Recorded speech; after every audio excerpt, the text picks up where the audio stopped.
Hey, can you imagine a whole day where you're not allowed to be nagged? Where your missus can't give you a hard time, you can't get into a yelling and screaming match, and I'm being naughty. But so look, I've got to tell you something.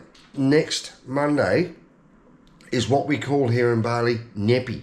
Now, Nyepi is Balinese New Year, and if you don't know about it and you've booked a ticket to come over any time in the next week or so, and you're going to be here on the 11th, you need to know what you need to know. So, at 6 a.m. on Monday morning, on the 11th of March, you are not allowed out of your hotel room or out of your hotel.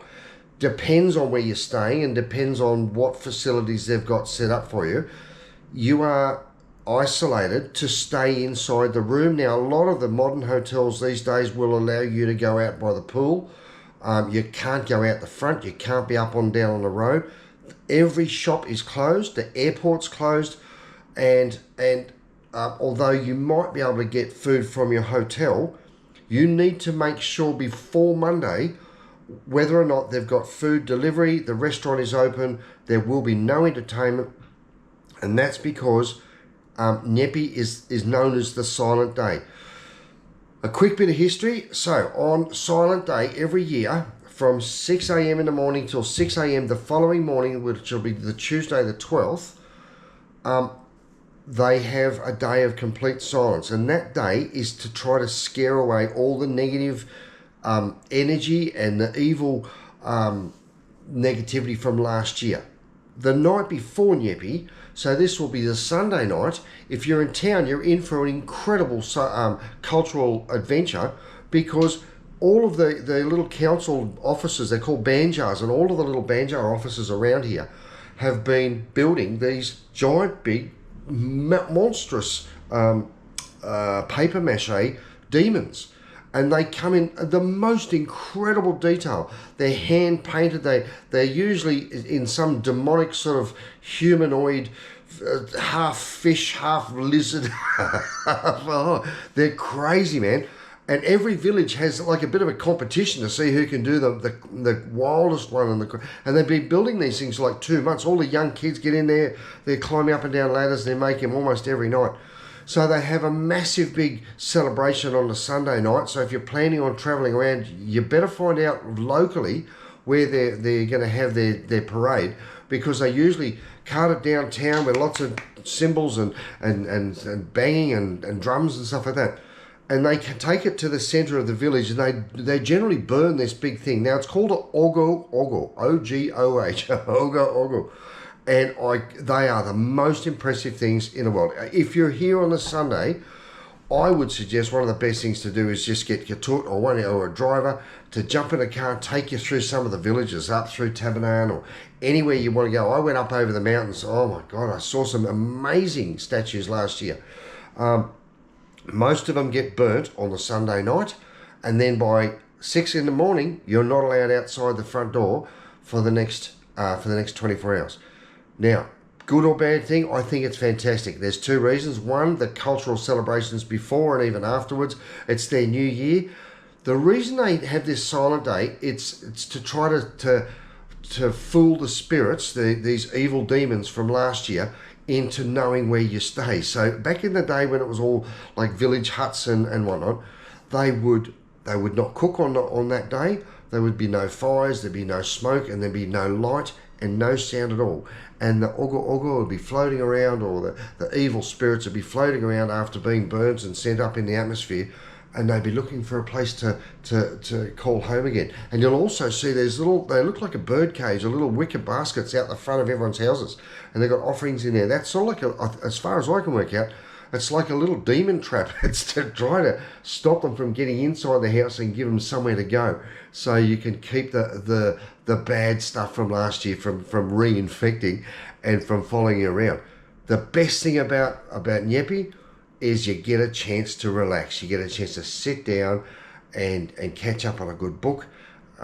These days, now look, a couple of years ago, they didn't even allow the internet to be on Nyepi, so if you didn't have something already downloaded or you didn't have a book, back in the old days they had these things made of paper, If you didn't have that, you just had some way to keep the kids active or busy without being noisy. So you can imagine it would have been pretty tough. Today they're a lot more liberal about it, but this is a compulsory and an absolute across the board. So whether you're Christian, Hindu, or Muslim, everyone observes Nyepi. Everyone stays inside and does their own thing, keeps nice and quiet for the day. At night time, you've got to pull the curtains down. You are not allowed to let daylight or light go out through your windows, because again, these evil spirits are looking around. They see a bit of light, they're going to.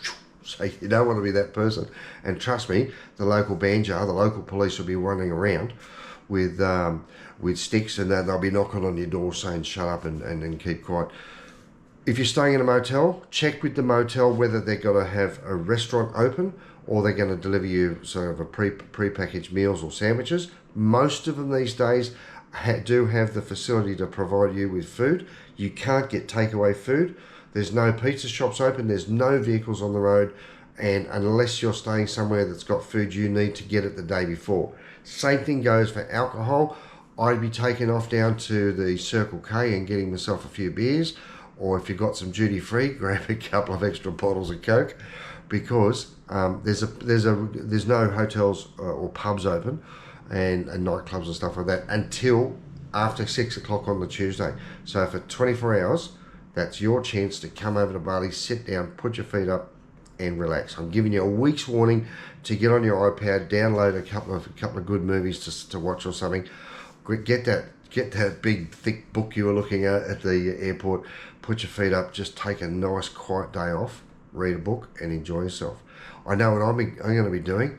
I'm here at Mission Control now. Look, my computer died, as you might have known, a couple of weeks back. And I've got to thank a mate of mine, Billy. You're just an absolute bloody legend. When he found out that the laptop I'd been using for the last 5 years had almost completely died, he got hold of me and said, Muzzer, listen, a mate of mine owns a computer shop. I can help get one built over here. And I said, it's going to be bloody hard to get it to Bali, and I don't trust the freight. And he goes, I'll tell you what, I'll even bring it. I'll hand deliver it over. Now, he comes over from Perth, and it would have cost him a bit just to jump on a plane to come over for 3 days to help Muzzer out. God bless him, he's an amazing guy. But here's the amazing thing, I tell you what, you never know who watches Muzzer in Bali until someone comes up and says, I tell you what I heard.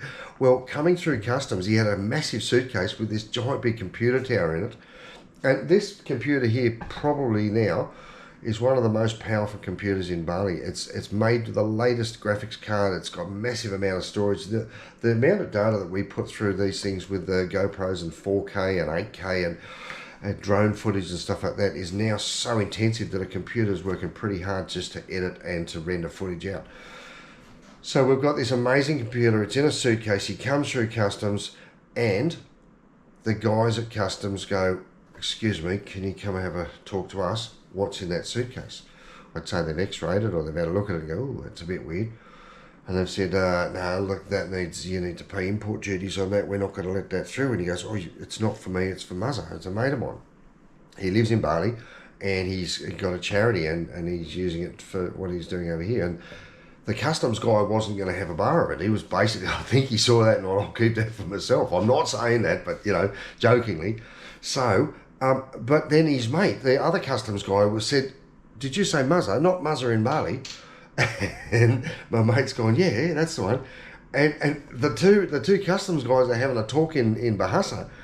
And next minute, my old mate pulls his phone out, not my friend, this customs guy, and he's showing his mate, his boss, Muzzer in Bali, because he follows me on YouTube. Well, thanks, brother. Thanks for letting it in. We had to pay some excise, some import duty. It wasn't cheap, but we managed to get the computer in, and that means I'm up and running and able to keep doing my videos.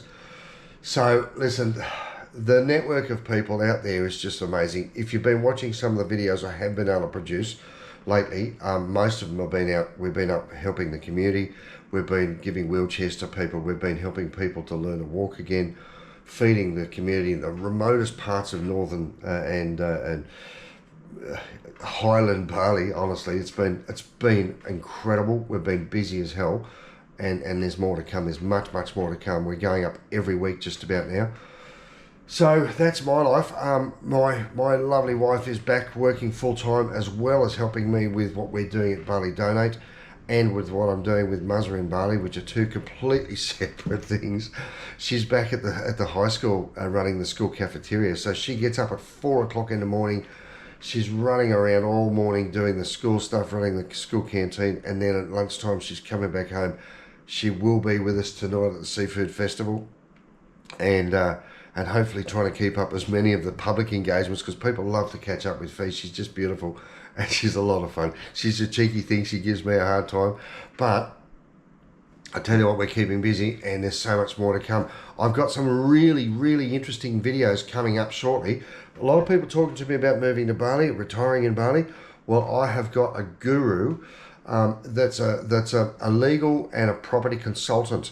Now, I actually don't even know if he's a registered lawyer. I just know that he's the man to know if you've got questions about it. He's an Aussie. He lives here with his Indonesian wife, and he runs, she runs, a consulting agency, and he helps her. And honestly, he's the go-to guy to know about visas, to know about property purchasing. He saved my mate Dazza over $200,000 on a deal that could have gone horrific when Daz was trying to rent a property over here for the next 10 years. So I've got a series of interviews coming up with Frank, and we're going to go through the basics and right through what you need for a retirement visa in one program. So we're going to do a whole heap of little 10-minute segments, so you don't get sick of listening to me waffle. I've already gone on for 11 minutes. I better shut up. But that's coming up in the next couple of weeks. I'm back over to Nusa Lembongan Tuesday, tomorrow, to do some more work over there, to catch up with a couple of friends, and to look for places in Lembongan. We've got a sponsor that's hoping that we can provide Nusa Lembongan with some relief, some aid with these food packs. So we're going over there to see what we can do. I'm taking my mate Al with me. I'm taking my other mate Damo. So it's going to be a boys' day out because Fee's stuck at the school. But we're going to have some fun, as you can imagine, and more and more and more stuff. So please keep watching. Listen, if you haven't subscribed to Muzzer in Bali, there's tens of thousands watch me every single month that haven't subscribed. Please hit that subscribe button, and that like button is very, very important to us, because that's what tells YouTube to recommend us to more and more new people, so we can keep growing this and doing what we're doing. We're having a great time looking after Bali, helping you, helping these guys, and enjoying our lives. So if you want to be a part of the team, part of Muzzer in Bali, and certainly part of Bali Donate, keep watching, subscribe, catch you when you get here. See you guys.